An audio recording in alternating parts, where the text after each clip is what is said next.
السلام علیکم ګران کتونکو، نن موږ راغلي یو کوچني ماشومان مو سره ټول کړي دي. له دوی څه به چا څه به ټپه، چا څه شعر، له چا څه غاړه واورو. نو راځه اوسې نن کوچني ماشومان دي، محمد اویس، جنید احمد، محمد انیس، شانزیب او سپوږمۍ او رنګزیب. نو راځو اول واره مرکه کوو له محمد اویس سره، له ده څه به تعارف وکړو او بیا به له ده څخه یو شعر واورو.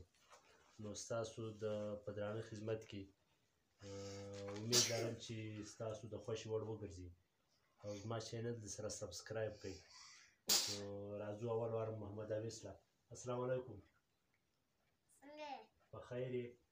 طبیعت ښه دی؟ ټیک ټاک یې؟ نو تا نن موږ ته یو شعر وړاندې کوې. کوم کلام راته وړاندې کوې؟ یو شعر دې زده دی؟ یو شعر راته وړاندې کړه.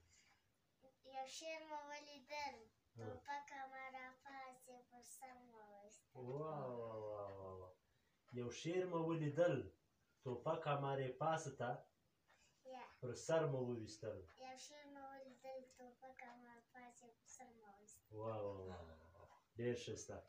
نو بیا راځو له جنید احمد سره ملاقات کوو، له ده سره به د ده کلام واورو.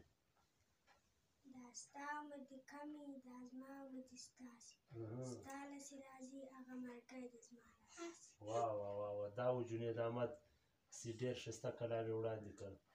دا ستا عمر که کم وي، دا زما عمر دې ستاسې، تا له چې راځي هغه مرګی دې ما له راسي. ډېر ښه. نو اوس راځو له محمد انیس له چې هغه موږ ته یو ښایسته ټپه، شعر یا غاړه وړاندې کړي. نو ستاسو توجه غواړم. نو راځو اوس اورنګزیب له چې دی موږ ته خپل کلام وړاندې کړي. زړه به پټ کړم په یارو کې، وړي یې پېغلې په کتو کې. واه